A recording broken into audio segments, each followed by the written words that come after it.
नमस्ते, आप देख रहे हैं वंदे भारत समाचार। हमारे साथ में है धीरज सिंह जी उर्फ भान सिंह। जब मैं इनको बतकही के कार्यक्रम में आमंत्रित किया था तो हमने ये इंट्रो में बोला था कि अभिमन्यु चक्रव्यूह में फंसा हुआ है, लेकिन कई दरवाजों को अभिमन्यु तोड़कर निकल गया। अगर राजनीतिक तौर पर बात करें तो पहला जीत तब माना जाता है 50% जीत जब आप टिकट के हकदार हो जाते हैं, टिकट आपको मिल जाता है। और जब वह टिकट जनाधार में बदल जाता है, जब जिलाधिकारी महोदय ठप्पा लगा कर दे देते हैं कि हाँ आप विजयी हुए, तो कहा जाता है कि चक्रव्यूह टूट गया। अब इसी सिलसिले में इन्हीं परिचय के इर्द गिर्द हमारे सवाल भी हैं, जिसके लिए हम धीरज जी को पूछेंगे और धीरज जी हमें जवाब देंगे। साथ ही साथ कुछ चुनाव से भी संबंधित बातें होंगी, कुछ इनका अपील भी होगा। आप बने रहिए और देखते रहिए। स्वागत है आपका। धन्यवाद। एक बात बताइए, कैसा चल रहा है चुनाव प्रचार आपका? बहुत अच्छा चल रहा है। क्या रिस्पांस लोगों का बहुत अच्छा है। क्षेत्र में बहुत सम्मान मिल रहा है लोगों द्वारा और हर जगह से बुलाया जा रहा है। और एक युवा चेहरा होने के नाते युवाओं का भी अलग से जो है जोश जगा हुआ है। और एक सबका कार्यकाल चैनपुर की जनता ने देख चुका। सब लोग अपना वादे किए, झूठे वादे किए, कहीं कोई वादे पर चलिए उस पे तो हम लोग आएंगे। आप हमको ये बताइए कि यूपीएससी ज्यादा टफ था कि चुनाव लड़ना ज्यादा टफ है? देखिए, टफ तो दोनों है। यूपीएससी भी टफ है और चुनाव लड़ना भी टफ है, लेकिन व्यक्ति की संतुष्टि के ऊपर निर्भर करता है। अगर हमारी आत्मसंतुष्टि समाज सेवा करने से है तो उसी में आदमी रुचि लेगा। उसी में रुचि जी। अभिमन्यु आप बन गए हैं क्या? अब तो ये तो आप बता सकते हैं कि हम अभिमन्यु। मैं सवाल इसलिए बोल रहा हूँ कि जो वर्तमान मंत्री एनडीए के जमा जी हैं, जमा खान जी, वो राजपूत वोटरों को अपने तरफ खींचने के लिए, क्योंकि आप भी राजपूत समाज से आते हैं, यूपी से बड़े बड़े मंत्रियों को बुला रहे हैं, जिसमें छत्रपति सिंह, विनीत सिंह, ये लोग आ रहे हैं। शायद सुनने में आया कि राजनाथ सिंह भी आने वाले हैं। तो क्या इसका प्रभाव पड़ेगा? आपको फंसाया तो नहीं जा रहा? नहीं, ऐसा कहीं नहीं है। लोग अपना एक प्रोटोकॉल का पालन कर रहे हैं। एनडीए घटक के अंग हैं, कहीं ना कहीं वो लोग अपना प्रोटोकॉल के लिए आ रहे हैं, लेकिन यहाँ पर जनता पे किसी प्रकार का प्रभाव नहीं है। यहाँ की जनता जो है हमारे साथ है और सब लोग उनको बता भी रहे हैं कि भाई हमारे क्षेत्र से युवा है, नए चेहरा है, पढ़े लिखे हैं, शिक्षित हैं, तो इनको जो है हम लोग जो है सपोर्ट कर रहे हैं। तो वो लोग आए, अपना काम किए, काम करके चले गए। बस चेहरा दिखाने आए थे आपके कहना अनुसार? बिल्कुल। उनको ठीक। अब हमें अगले सवाल पर आते हैं कि अगर आप यहाँ पर जीतते हैं, जीत का मार्जिन आपका कितना प्रतिशत आपको उम्मीद रहने या आंकड़े में कितना रहने का है? यहाँ जीत बहुजन समाज पार्टी का जो वोट है 1 से पार जा रहा है। 1 लाख से पार? अच्छा जी। तो लगभग मार्जिन कितना रहेगा? मार्जिन हम 30 से 35 हजार के आगे जा रहा है मार्जिन। 35 हाँ 35। अगर आप पहले पर अपने आप को मान रहे हैं तो दूसरा कौन होगा? अब दूसरा तो हम नहीं बता सकते हैं कि दूसरा कौन है, लेकिन जो भी लड़ रहा है बहुजन समाज पार्टी से ही लड़। चलिए इस बात को हम मान गए, हम भी क्षेत्र को घूम रहे हैं, लेकिन मैं आपसे सवाल ये कर रहा हूँ कि आपकी लड़ाई किससे है? अब हमसे लोग लड़ रहे हैं, अब हमसे कौन लड़ेगा अभी हम क्या कैसे बता सकते हैं, लेकिन जो भी लड़ रहा है हमसे लड़ रहा है। अगर महागठबंधन को देखा जाए तो वहां से 2 प्रत्याशी हैं, बृजकिशोर बिंद और बाल गोविंद बिंद। वहां मामला थोड़ा सा गड़बड़ दिख रहा है। जनसुराज से हेमंत चौबे हैं, पूर्व मंत्री के लड़के हैं। तो यहाँ चैनपुर में अगर देखा जाए तो कुछ कुछ हौच-पौच जैसी स्थिति नहीं बनी हुई है। पहले तो उनका ही डिसाइड नहीं है कि हमारा कैंडिडेट कौन है।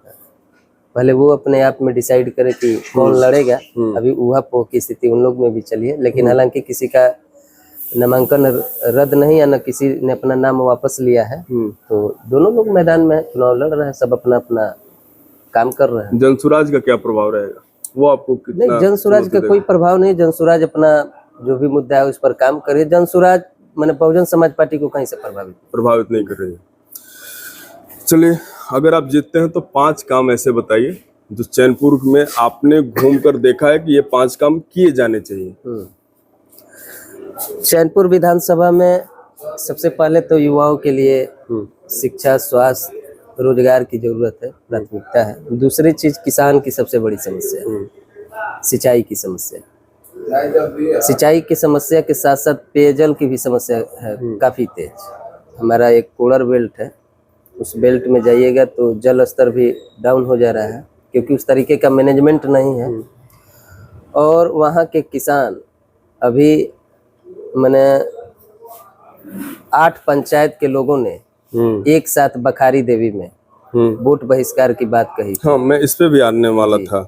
तो उन लोगों ने ऐसा बात क्यों कहा है? क्योंकि उनको जो है सभी लोगों ने जो भी बने हैं वो भी आज मैदान में है, जिनको चैनपुर की जनता ने मौका भी दे चुका है, तो वो लोग भी आज मैदान में है। तो वो लोग वहाँ पर वादे भी कर दे कि हम जो है बनेंगे तो किसानों के लिए सिंचाई की व्यवस्था कर देंगे। तो वहाँ पे सभी किसान इकट्ठा हुए थे बखारी देवी में, 8 पंचायत के लोग, उन्होंने साफ बहिष्कार कर दिया कि हम लोग मतदान ही नहीं करेंगे। तो यह संदेश वहीं जाता है कि जिनको हम लोग मौका दे दिए और जिन्होंने वादा कर दिया कि हम करके दिखाएंगे, उन्होंने काम नहीं किया, तो यह बहिष्कार उनके लिए है, न कि बहुजन समाज पार्टी के लिए। अच्छा। तो एक संदेश उन्होंने देने का काम कर दिया कि हम लोग उन प्रत्याशियों के लिए वोट बहिष्कार कर देंगे। लेकिन उन लोग से उम्मीद जगी है, हम उन लोग से बातचीत किए। दूसरी चीज कि हमारी उनकी समस्या जो है सिंचाई की समस्या है, वो हमारी प्राथमिकता रहेगी उनके लिए सिंचाई की। सवाल ये है भांजी कि ये कोडर का जो समस्या है वो आप सॉल्व कैसे करेंगे, क्योंकि बहुजन सरकार तो बनाने नहीं जा रही है। हो सकता है कि सरकार का पार्ट हो जाए, तो वो तो भविष्य के गर्भ में है।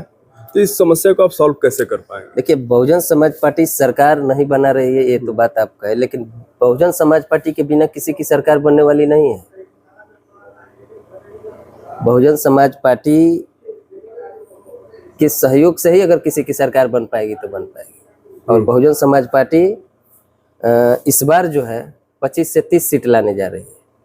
25 से 30 बड़ा आंकड़ा बोल रहे हैं। हाँ, हमारी तैयारी है हर जगह। हमको चक्कर सा आ रहा है। 25 से 30 जब आप बोल रहे हैं तो आरजेडी, एनडीए, ये सब कितनी सीटों पर रह जाएंगे फिर? अब वो तो उनका आंकड़ा, उनका विषय है, वो तो वो बता सकते हैं। प्रशांत किशोर बोल रहे हैं कि या तो अर्श पे या फर्श पे। हमको नहीं समझ रहा है कि 243 जो विधानसभा सीटें हैं उसको बढ़ाकर 543 तो नहीं कर दी जाएगी? नहीं, वो तो देखिए उनका विषय है कि वो कितना सीट ला रहे हैं, लेकिन हमारी जो तैयारी है, हमारी जो मजबूती है, हम लोग जिस तरीके से काम किए हैं जिस क्षेत्र में, तो 25 से 30 हमारी सीटें जो है आ जाएगी। क्या मैं अगले मंत्री से बैठकर बात कर रहा हूँ? अब ये हम नहीं कह सकते कि आप अगले मंत्री से बात कर रहे हैं कि विधायक से कर रहे हैं, लेकिन ये हम कह रहे हैं कि आप बहुजन समाज पार्टी के विधायक से बात कर रहे हैं। ये जरूर कर, बिल्कुल। चलिए, आपके प्रचार में कौन कौन आ रहा है? बहन जी कब आ रही है? 6 तारीख को कार्यक्रम है उनका भभुआ में, हवाई अड्डा के मैदान में। 6 तारीख को उनका कार्यक्रम लगा हुआ है, उसी दिन आ रहे हैं। आप जनता से क्या अपील करना चाहते हैं? हमारा मंच आपके लिए है। चैनपुर विधानसभा के सभी सम्मानित जनता से अपील कर रहे हैं कि 6 तारीख को हमारे आदरणीय माननीय सुश्री बहन कुमारी मायावती जी का आगमन हो रहा है भभुआ हवाई अड्डा के मैदान में। आप अधिक से अधिक संख्या में आएँ और माननीय बहन जी के विचारों को सुने और वहां पर आकर के अपना जो है समर्थन करें। अपने लिए क्या अपील करना चाहते हैं उसके लिए? और मैं चैनपुर विधानसभा के सभी सम्मानित मतदाता मालिक से अपील करता हूं कि इस बार जो है 206 चैनपुर विधानसभा में बहुजन समाज पार्टी को वोट करें, क्योंकि आप लोगों को जो भी विधायक मंत्री बने केवल झूठा वादा करके ठगने का काम किए, सायरन बजाने का काम किए, किसी ने तो बंद शीशा लगा करके चलने का काम किया, जनता का कहीं कोई हित नहीं सुना। इस बार जो है चैनपुर विधानसभा के लिए, युवाओं के लिए, विकास के लिए, शिक्षा के लिए, स्वास्थ्य के लिए और रोजगार के लिए और किसानों की सिंचाई के लिए आप लोग बहुजन समाज पार्टी हाथी छाप पर बटन दबाएं और अधिक से अधिक मतों से विजयी बनाने का काम करें। दर्शकों, ये समय कीमती है, ज़्यादा सवाल हम नहीं कर पाएंगे, इनके पास भी टाइम नहीं है, तो फिर हम लोग मिलते जुलते रहेंगे। समय समय पर आपके सवालों और आपके संशयों को हम पूछते रहेंगे। आप देख रहे थे वंदे भारत समाचार। नमस्कार।